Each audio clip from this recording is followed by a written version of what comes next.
Good evening, everyone. I'm Riley King, and welcome to the Riley King Newscast. Let's begin. First up, warm weather could mean end to ice fishing season.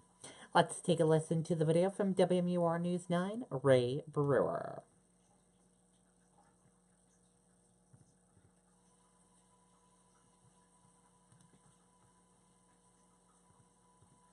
Day morning found Pete Marshall and others helping their friend get his bob house off the lake.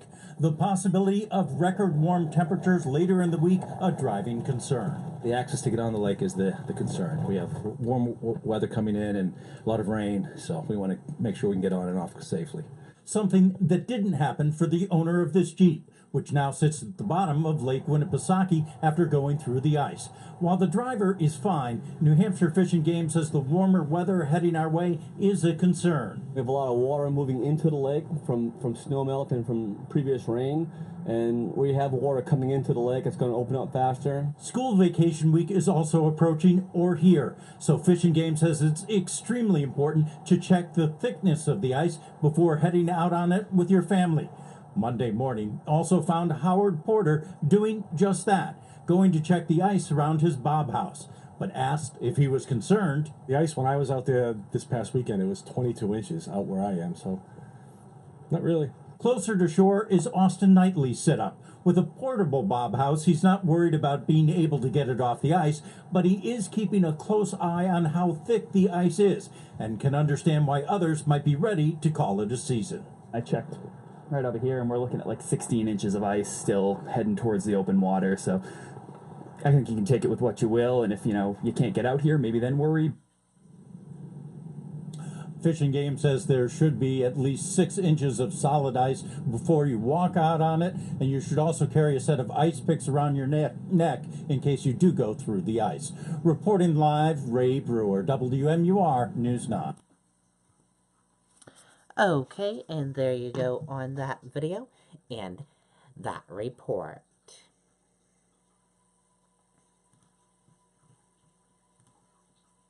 Two Bedford homes heavily damaged by fire. Let's take a listen to the video from WCVB Boston.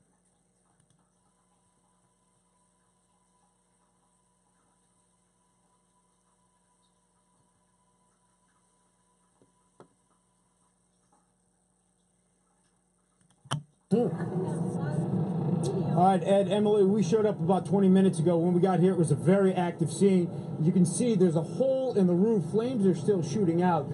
The multi-family house, the blue house, if you can see, that is 11 Granfield Street.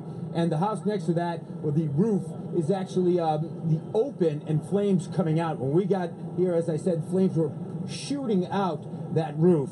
And I did talk to one person that lived in the multi-family house. He said that there was a family that lived on the second floor. They got out okay. There was multiple tenants on the third floor and the first floor as well. They were told that everybody got out okay.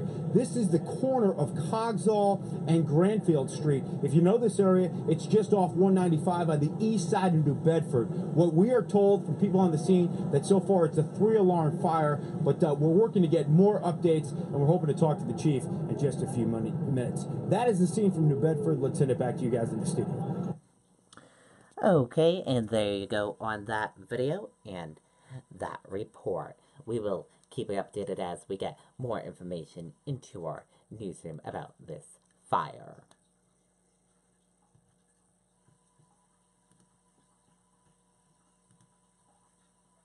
For Maine schools to take part in walkout protesting gun violence.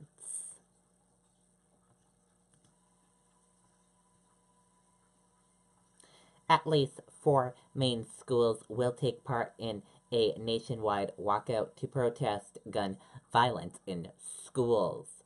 The National School Walkout will take place on March 14th, the 1-month anniversary of the deadly South Florida high school shooting that left 7 people dead. Officials with Women's March Youth Empower are calling on students and school staff to walk out for 17 minutes at 10 a.m. in every time zone. As of Monday morning, walkouts are planned at Thornton Academy, Costco Bay High School, Edward Little High School, and Brunswick High School, according to actionnetwork.org. Organizers said on their website that the goal of the walkout is to call on Congress to pass legislation to keep children safe in schools.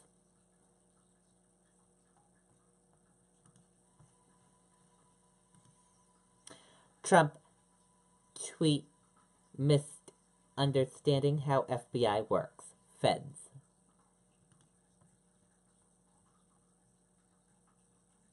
Let's take a listen to the video from ABC News. Salonpas. We're the world leader in medicinal pain patches. When developing an alternative to expensive prescription lidocaine pain patches, our goal was clear. Make new Salonpas lidocaine the best alternative, period. We kept the same prescription size, the same hydrogel-based technology, and filled them with the maximum strength unscented lidocaine you can buy without a prescription. The only thing we didn't replicate, the price. New Salonpas lidocaine. Nothing is proven stronger or more effective against pain. Try it today. We're also learning a lot more about the missed warning signs in a school shooting, including a new video that surfaced, first obtained by our ABC station WPLG, allegedly showing crews in a fight in school in 2016. ABC's Victor Okendo is in Parkland with new details. Good morning to you, Victor. Good morning, Michael. We are getting a much closer look at the alleged shooter in that video first obtained by our affiliate WPLG. Take a look. It shows Nicholas Cruz in an all-out fight with classmates. That's apparently Cruz right there in the white shirt.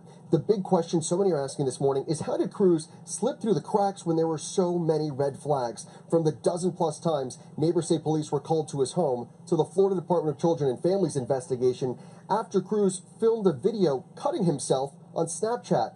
Their report said that Cruz suffered from depression and that he wanted to buy a weapon, but in the end found no signs of neglect and ended the investigation. Also, the FBI admitting they'd received a detailed warning about him before the shooting, but that information was not passed on to the appropriate agents. He has been charged with 17 counts of premeditated murder. He's now being held without bond. He has invoked his right to remain silent, being held in solitary confinement and on suicide watch. Michael?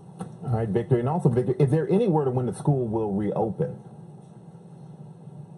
Michael, as of right now, the school, it is closed through at least Wednesday. Officials now saying that the building where most of the carnage took place may eventually be torn down.